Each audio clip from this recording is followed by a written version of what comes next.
Last class में हम लोगों ने बहुत सारे फूड प्रोडक्ट्स के बारे में पढ़ा था। ठीक है, जहाँ पे आप लोग अलग अलग प्रकार के माइक्रो ऑर्गेनिजम्स को यूज़ करते हो ताकि उन माइक्रो ऑर्गेनिजम्स के थ्रू आप कुछ फूड आइटम्स जो हम हमारी डे टू डे लाइफ में यूज़ करते हैं, है ना, इनको यूज़ कर सकें। अच्छा, जिनमें बहुत ही फेमस था आपका लैक्टोबैसिलस, राइट। लैक्टोबैसिलस को तो हमने इतना ज़्यादा यूज़ किया है मिल्क प्रोडक्ट को बनाने के लिए। लैक्टोबैसिलस के अलग अलग प्रजातियों को आपने यूज़ किया है।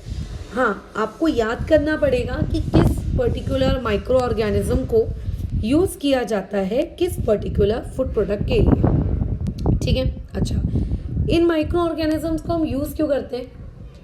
लेकिन क्योंकि हमारे दिमाग में तो एक चीज़ पता नहीं कहाँ से घर करी हुई रहती है कि नहीं, माइक्रो ऑर्गेनिजम्स हैं तो माइक्रो ऑर्गेनिजम्स तो ज़रूर क्या रहते होंगे, अनहेल्दी रहते होंगे। माइक्रो ऑर्गेनिजम्स की वजह से बीमारियां होती होंगी। हमारे दिमाग में तो ये चीज़ घर करी हुई है। हम तो माइक्रो ऑर्गेनिजम्स को बुरा ही समझते हैं हमेशा। तो फिर इन माइक्रो ऑर्गेनिजम्स को हम हमारे फूड प्रोडक्ट में ऐड क्यों करते हैं?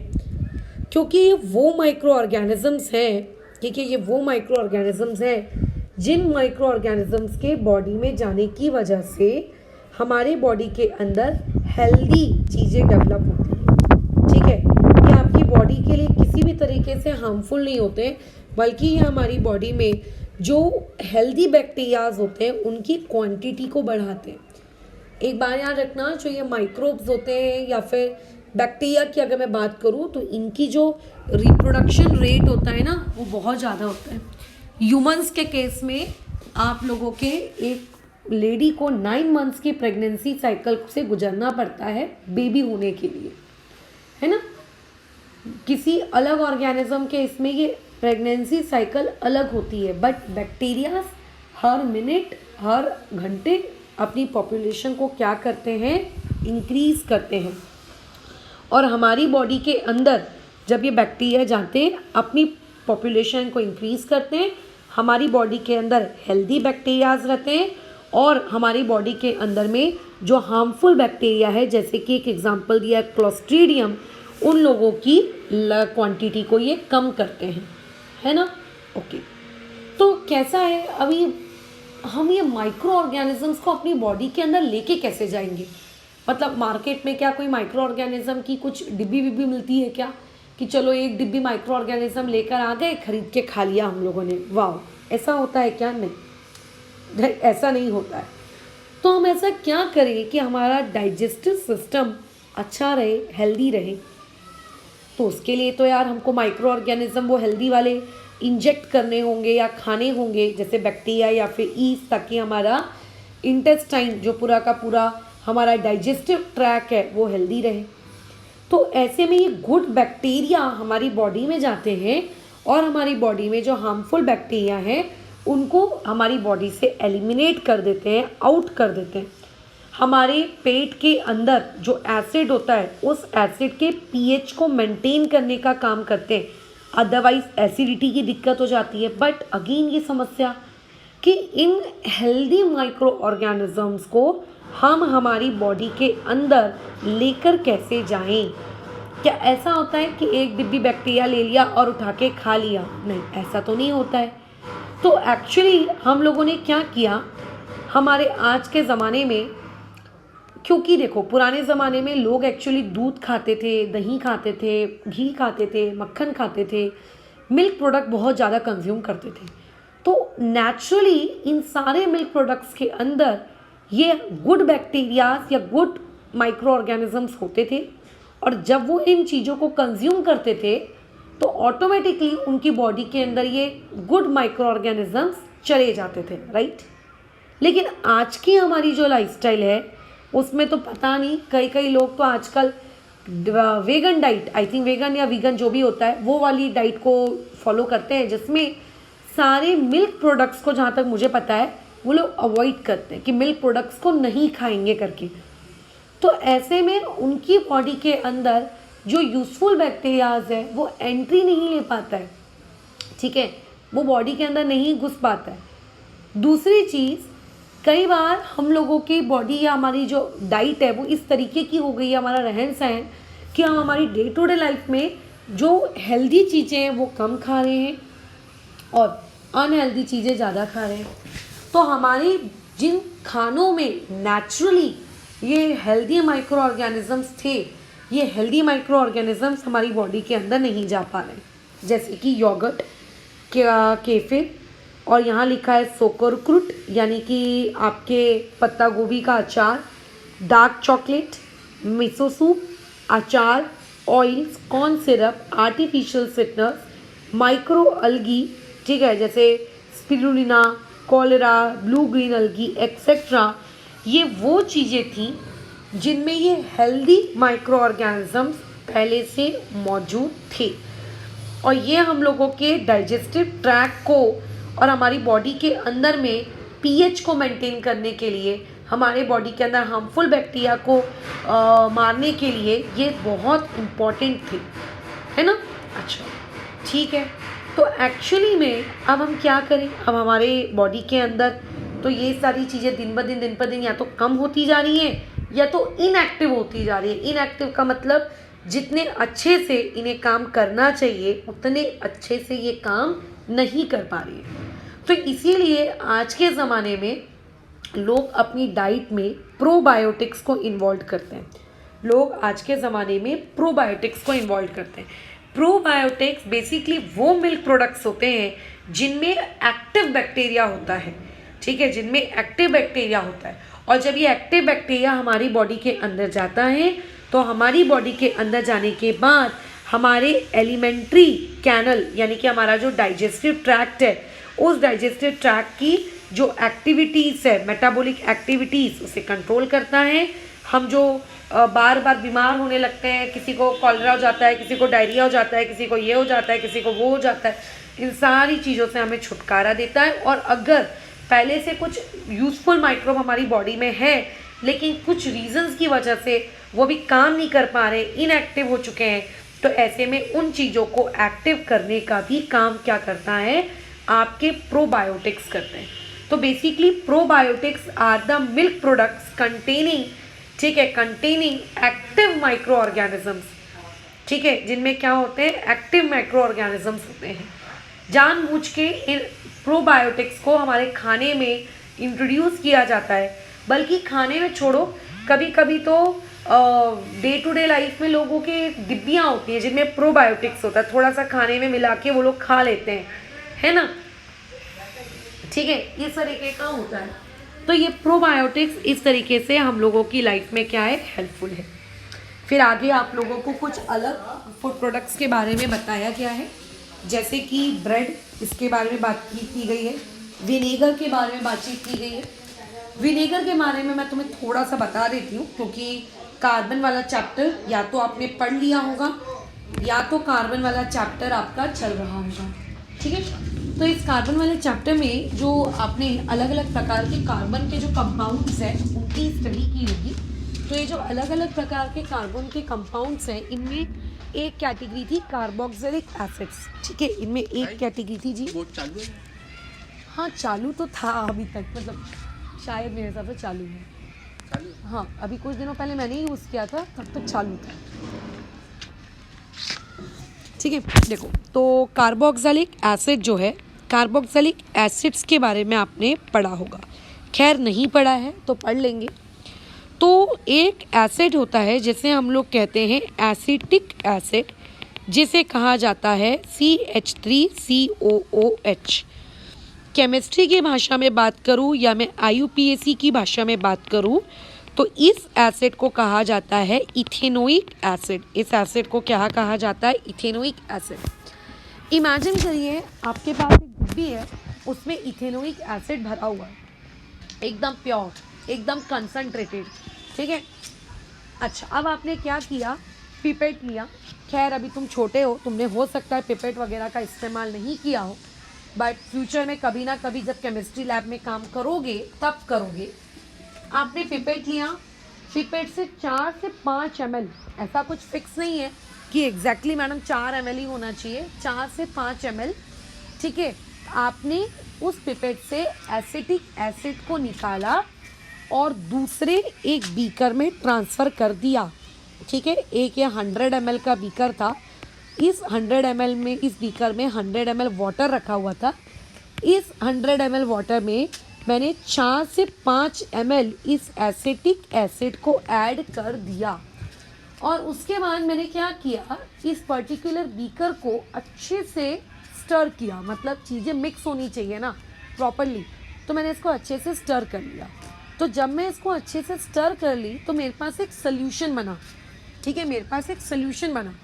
क्या वो सोल्यूशन पानी के जैसा 100% प्योर है? बिल्कुल नहीं, पानी के जैसा 100% प्योर नहीं है।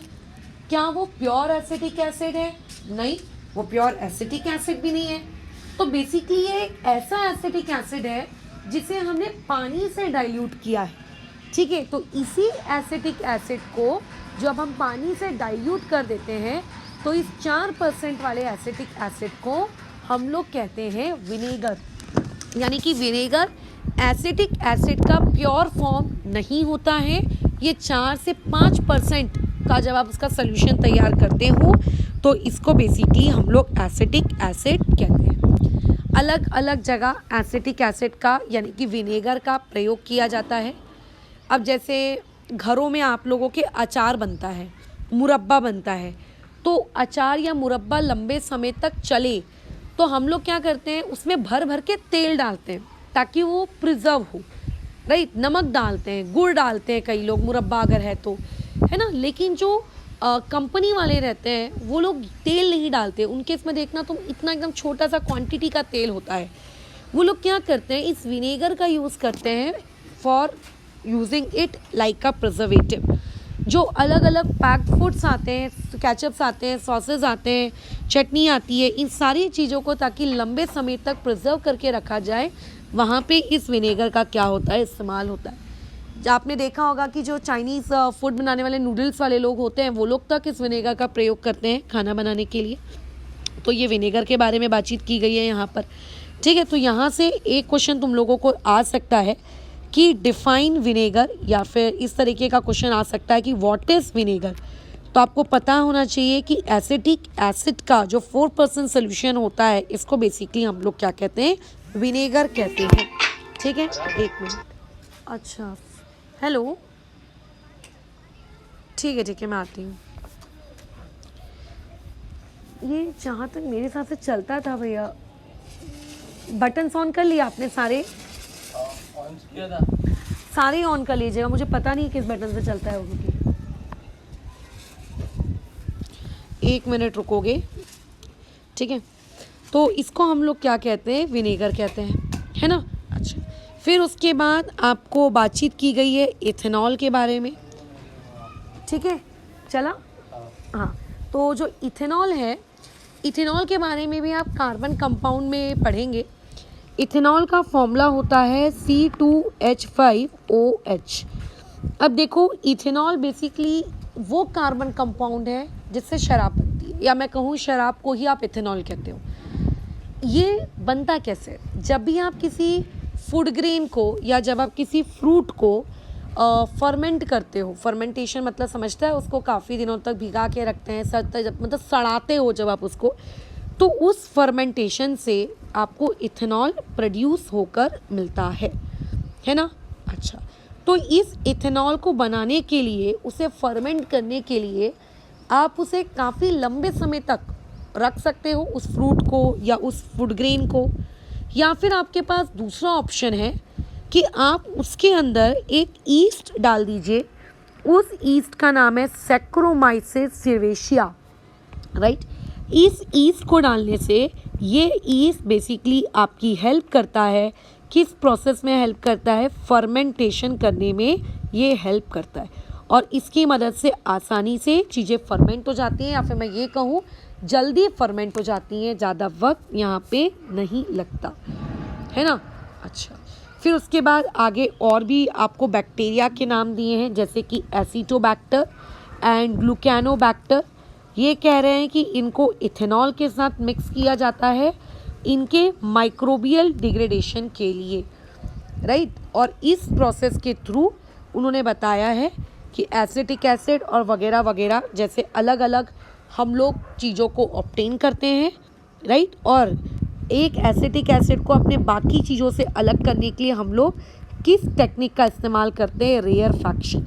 ये एक इम्पॉर्टेंट पॉइंट है, यहाँ से एमसीक्यू पूछा जा सकता है कि how acetic acid during the production is separated from its mixture. तो आपको पता होना चाहिए by the technique of rarefaction. फिर यहाँ पे एक और बहुत इंपॉर्टेंट एमसीक्यू है कि एसिटिक एसिड के अंदर से हम चाहते हैं कि इम्प्यूरिटीज़ हट जाएं, तो इम्प्यूरिटीज़ को हटाने के लिए हम एसिटिक एसिड को ब्लीच करते हैं। किसके साथ ब्लीच करते हैं, पोटेशियम फेरोसाइनाइड के साथ, ठीक है। किसके साथ ब्लीच करते हैं उसे, पोटेशियम फेरोसाइनाइड के साथ आप इसे ब्लीच करते हो। तो यहाँ पे आपको अगेन क्वेश्चन यहाँ से पूछा जा सकता है 1 लाइन का कि how acetic acid is bleach, या फिर which chemical is use to bleach acetic acid. So potassium ferrocyanide is used, है ना। अच्छा, और उसके बाद फिर वो ये कह रहा है कि फिर इस एसिटिक एसिड में SO2 गैस मिक्स कर दी जाती है ताकि उससे क्या बन जाता है, विनेगर बन जाता है। ख़त्म।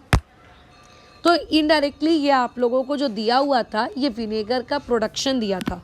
तो हो सकता है एक आधी शॉर्ट नोट भी आ जाए कि what are the steps for the production of vinegar. वैसे ही एक और सॉस बहुत ही फेमस होता है, उस पर्टिकुलर सॉस को कहा जाता है सोया सॉस।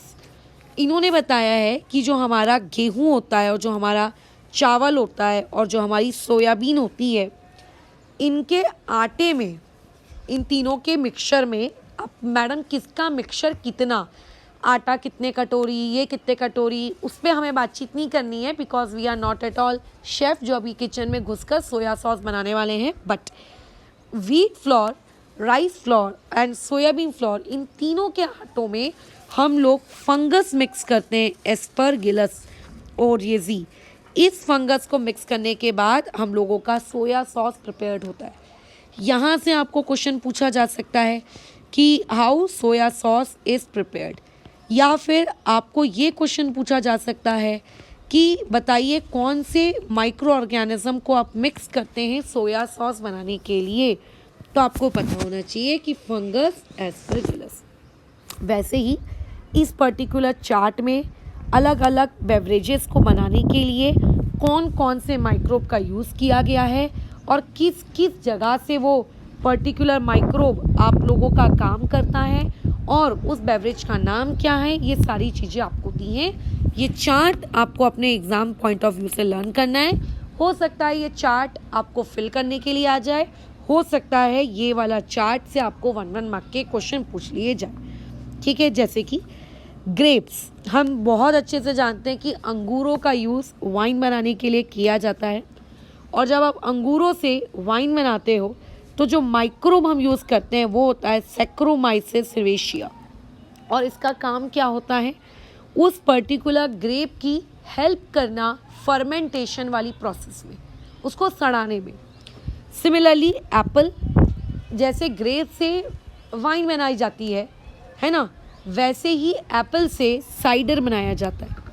देखो कैसा है, कुछ सालों पहले एक ट्रेंड चला था ग्रीन टी पीने का, ग्रीन टी पीना चाहिए, ग्रीन टी पीना चाहिए।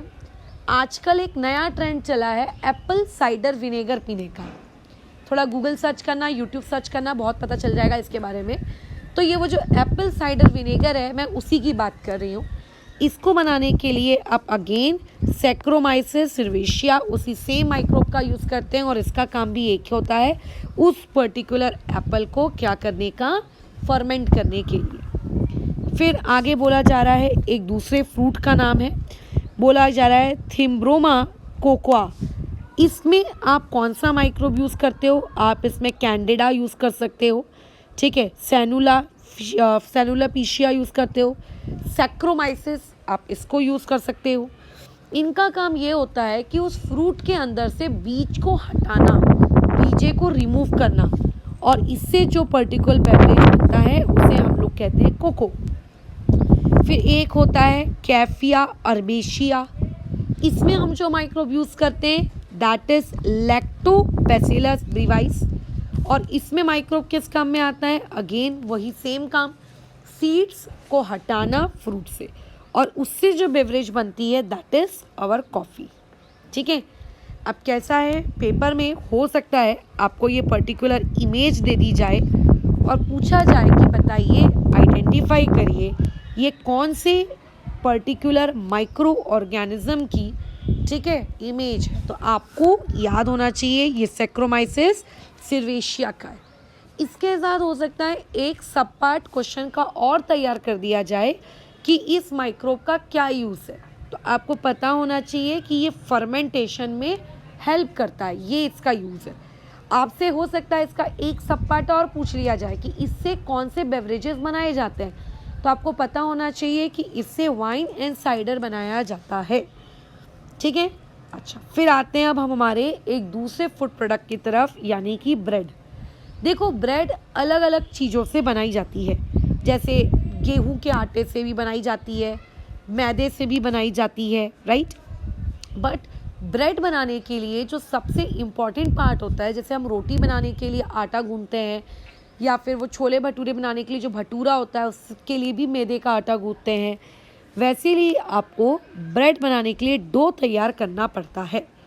लेकिन डो तैयार करने के लिए आप उसको गूंथ कर कुछ समय तक के लिए आप रख सकते हो। डो धीरे धीरे धीरे धीरे फर्मेंट होता है। लेकिन कैसा है, जो कंपनी वाले लोग होते हैं, जो कमर्शियल लेवल पे बहुत ज़्यादा हैं और बहुत ज़्यादा मतलब काम कर रहे हैं, ये लोगों के पास उतना समय नहीं होता है, तो ये लोग उसमें ईस्ट ऐड करते हैं। अगेन हमारा सबका प्यारा ईस्ट, सैक्रोमाइसिस सर्वेशिया। सोचो कितनी जगह हमें सैक्रोमाइसिस सर्वेशिया को ऐड कर रहे हैं। नीचे भी हमने यूज़ किया था। मतलब बेसिकली जहाँ जहाँ फर्मेंटेशन की ज़रूरत है वहाँ वहाँ आप इसको यूज़ करते हो। तो जैसे ही आप पानी, नमक और इस ईस्ट को उस आटे में मिक्स करते हो, तो इस ईस्ट की वजह से वो जो आटे के अंदर कार्बोहाइड्रेट्स होता है, जो शुगर होता है, वो शुगर कन्वर्ट हो जाता है CO2 में एंड इथेनॉल में। इसकी वजह से आपका जो आटा है वो फूल जाता है ना। और वो ब्रेड आपकी क्या बनती है, स्पॉन्जी। घर में इडली, डोसा, ढोकला ये सब बनाने के लिए भी हम लोग बैटर को पीस कर डब्बे में बंद करके धूप में रख देते हैं। फिर आप कुछ देर बाद जब घंटों बाद उस डब्बे को खोलते हो तो बैटर अपने ओरिजिनल लेवल पर नहीं होता है, वो थोड़ा सा आपको ऐसा फूला हुआ दिखता है। इस फूलने को, ये क्यों फूल जाता है, क्योंकि CO2 गैस बनी है और वो फूल जाता है। इसी को हम लोग कहते हैं फर्मेंटेशन। ठीक है, राइट। और ये जो आप लोगों का फर्मेंटेशन जब कंप्लीट हो जाता है, तो इस फर्मेंटेशन के कंप्लीट होने के बाद आप इससे अलग अलग प्रकार के फूड प्रोडक्ट्स बना लेते हो। ठीक है, बस ख़त्म। और यही आपकी बातचीत थी फूड प्रोडक्ट्स के बारे में। कल का पार्ट हम लोगों का माइक्रोबियल एंजाइम्स यहाँ से स्टार्ट होगा। हम अलग अलग माइक्रोबियल एंजाइम्स के बारे में पढ़ेंगे। ठीक है, ये एक अलग ही दुनिया है। इन फ्यूल्स के किस तरीके से यूज़ किया जाता है, इसके बारे में पढ़ेंगे। तो कल की जो हमारी कहानी है, या अब मैं कहूँ कि अब जो आपका चैप्टर स्टार्ट होगा वो एंजाइम्स के बारे में होगा। खैर, तो हम कल